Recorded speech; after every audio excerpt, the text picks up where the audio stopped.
हार्दिक स्वागत अभिनंदन।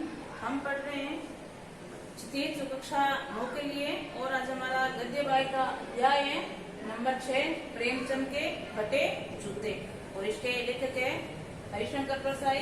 सबसे पहले हम हरिशंकर जी का जीवन परिचय देखते हैं, उसके बाद में उनके जो पाठ है हमारा प्रेमचंद के फटे जूते उनका अध्ययन करेंगे। तो सबसे पहले हम जन्म देखते हैं। तो इनका जन्म होता है सन 1922 ईस्वी के अंदर और होता कहाँ है, स्थान का नाम मध्य प्रदेश होशंगाबाद जिले के अंदर, जिला होशंगाबाद।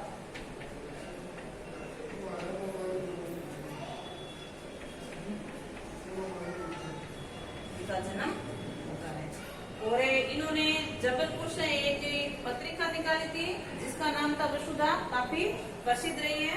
तो पत्रिका कहाँ से निकाली है, जबलपुर से।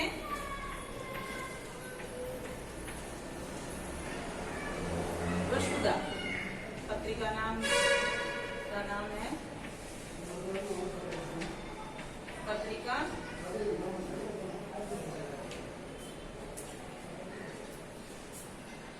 तो ये काफी प्रसिद्ध रही है, पुरानी है, इसका नाम था वसुधा। और इनकी हम मुख्य रचनाएं देखें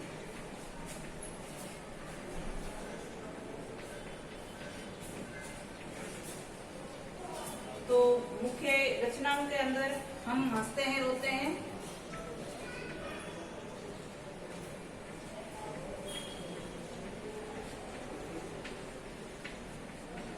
रोते हैं, तट की खोज,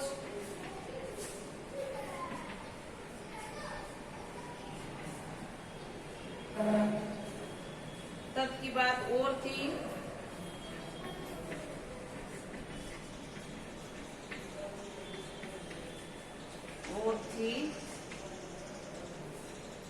रानी नागफनी की कहानी,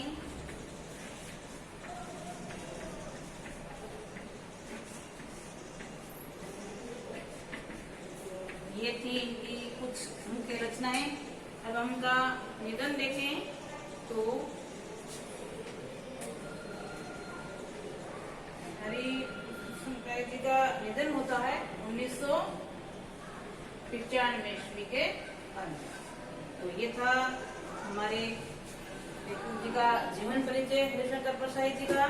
अब हम इसकी जो आपकी अध्याय है प्रेमचंद के फटे जूते, उसका प्रेमचंद की आपने कई रचनाएं पढ़ी होगी, जैसे गोदान है, सबसे इनके मुख्य प्रसिद्ध थे उपन्यास, उसी का ही कुछ इतना इसमें दिया गया है जो किनके द्वारा रचित है, श्री हरिशंकर प्रसाई जी द्वारा। तो पढ़ते हैं।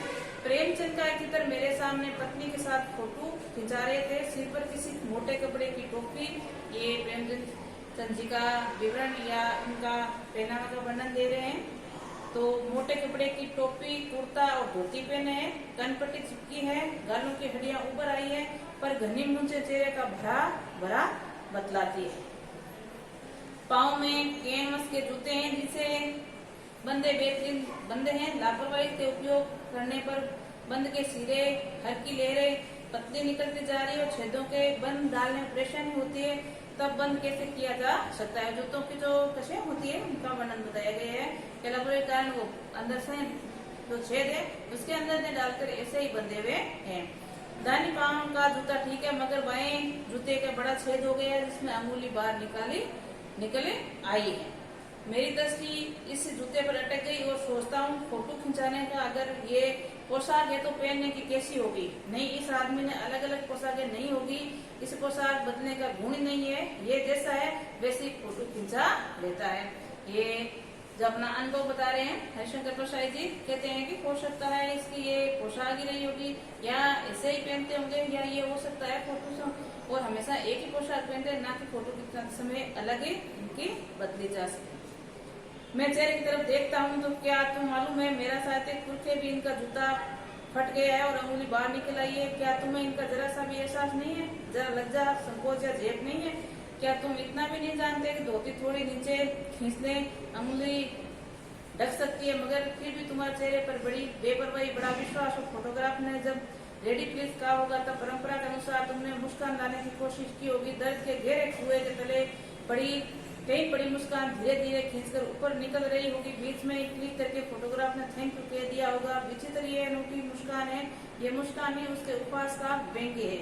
ये अपनी जो तस्वीर को देखकर जो भावना उभर कर आ रही है, ये अपना बता रहे हैं कि किस प्रकार हो सकता है। ऐसी रहा होगा जैसे फोटोग्राफर ने बोला यस, तो मुस्कान लाने की कोशिश कर रहे हैं, लेकिन मुस्कान कुछ दुख दर्द के कारण नीचे छपी हुई है, तो तब तक आ जाए तो उस फोटो में ऐसा लग रहे हैं जैसे कोई व्यंग्य कसा गया हो। ये कैसा आदमी जो खुद के फटे जूते पहने फोटो खिंचा रहा है पर किसी पर हंस भी नहीं रहा है। मतलब वो जूते की बता रहे हैं कि अंगुली जूते से बाहर निकली हुई थी, तो कहते हैं कि फोटो के समय ये तो जूते से अंगुली अपनी धोती से वो ढक लेते, लेकिन उनको बेपरवाह है, कुछ भी इसको परवाह नहीं है कि मेरे फटा जूता है या अंगुली बाहर निकली हुई, उनकी तरफ उनका बिल्कुल भी ध्यान नहीं है। फोटो ही खिंचाना था तो ठीक जूते पहन के लेते या नहीं खिंचाते। फोटो ने खिंचाने से क्या बिगड़ जाता। शायद पत्नी का आग्रह रहा होगा, तुम अच्छा चल भाई कहकर बैठ गए होंगे, मगर ये कितनी बड़ी ट्रेजेडी है कि आदमी के पास फोटो खिंचाने के जूता न हो।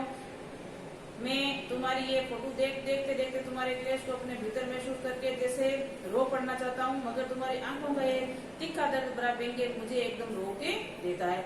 ये फोटो को देखकर सारी भावनाएं हमारे लेखक है उनके मन में आ रही है। तुम फोटो का महत्व नहीं समझते होते तो किसी से फोटो खिंचवाने के लिए जूते मांग लेते।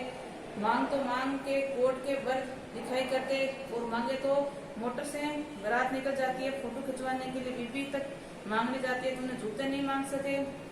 तुम फोटो का महत्व नहीं जानते। लोग तो इधर चुपड़ कर फोटो खिंचाते हैं, इस फोटो में खुशबू आ जाए, गंदे से गंदा आते हैं फोटो की खुशबू लेते हैं।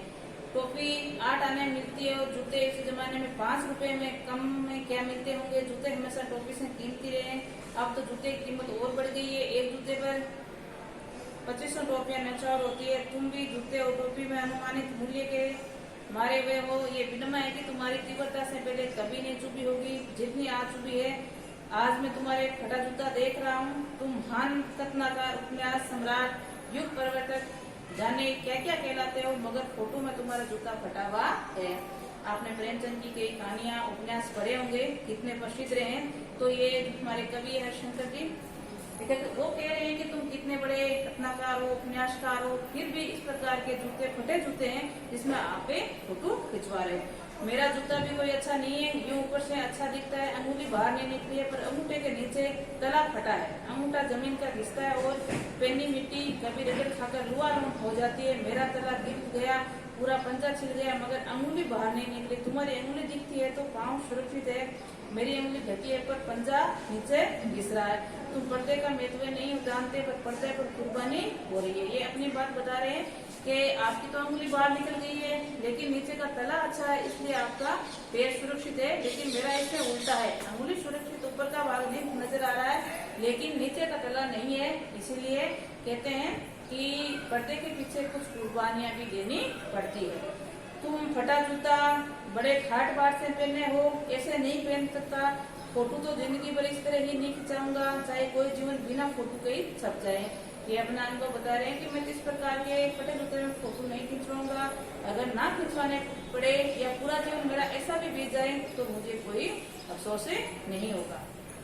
तुम्हारी ये व्यंग्य मुस्कान मेरे हौसले पस्त कर देती है। क्या मतलब है इसका? कौन सी मुस्कान है ये?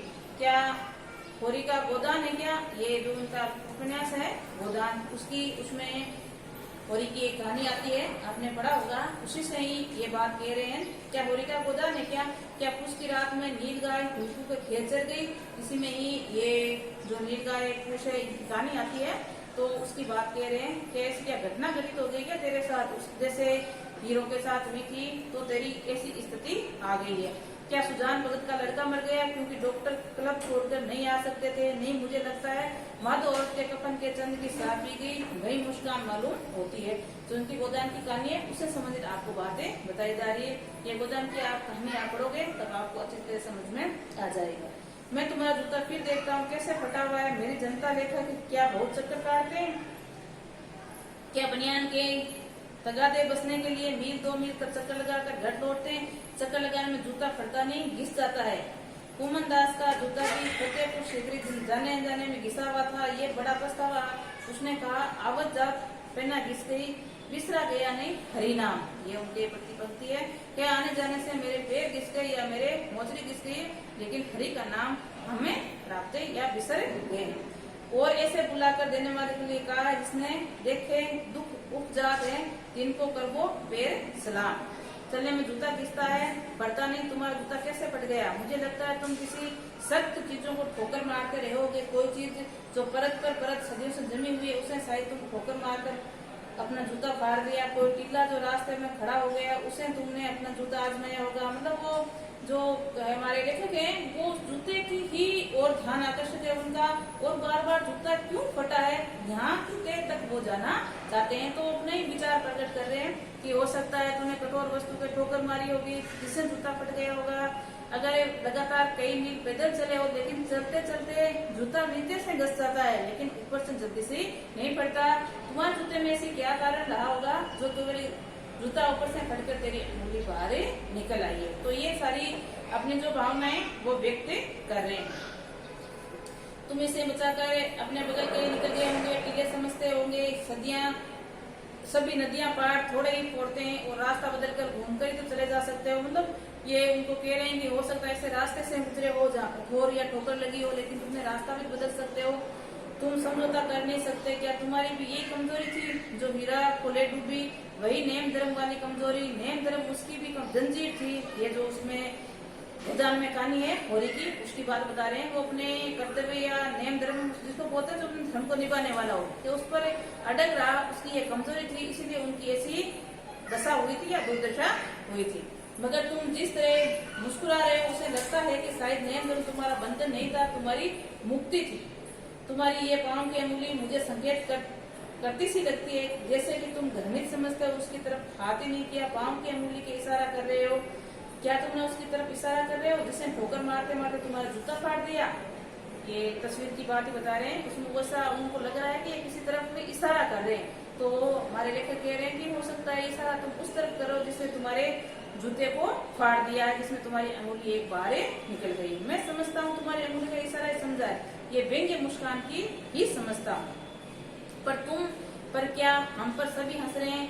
इन पर जो उंगलियां छिपाए और तलवार घिसाए चले, उन पर जो टिल्ले को बरकरार बातों से निकाले। तुम कह दो तो मैंने तो ठोकर मार मार कर जूता फाड़ दिया, अंगुली बाहर निकाल आई, पर पाँव बचा रहा, मैं चलता रहा।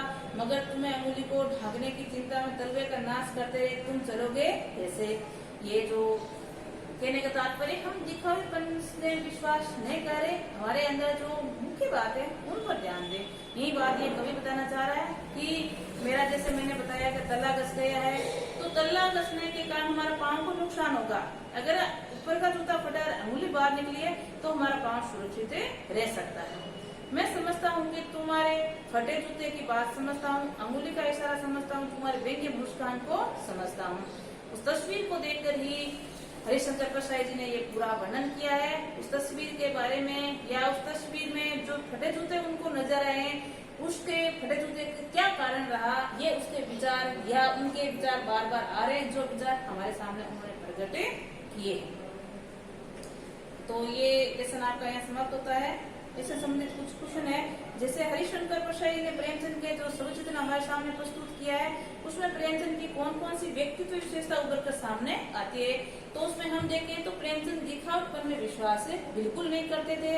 आपने देखा होगा, इसमें वर्णित आया था कि तस्वीर के अंदर वो बेपरवाह आराम से खड़े, उनको ये कोई मतलब नहीं कि मेरा जूता फटा है या अंगुली बाहर निकली हुई है, जिससे हमारी तस्वीर अच्छी नहीं आएगी या कोई देखेगा तो क्या सोचेगा, ऐसा बिल्कुल वो नहीं सोचते हैं। तो इससे हमें ये पता चलता है कि उसको दिखावटेपन में कोई मतलब नहीं था, वो जैसे थे वैसे ही सामने रहते थे।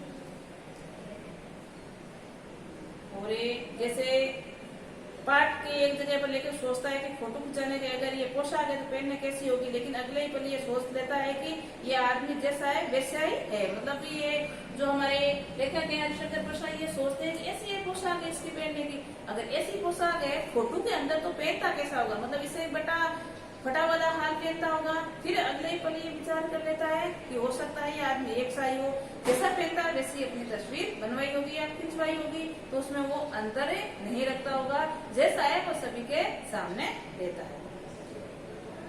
तो ये था आज के आपका पाठ प्रेमचंद के फटे जूते, जो हरिशंकर प्रसाद द्वारा लिखा हुआ है। प्रेमचंद के जो इसकी स्थिति का वर्णन है वो उसमें बताया गया, टिकाऊ टिप्पण नहीं कहकर वास्तविकता इसमें झलकाई। तो आज के लिए इतना ही।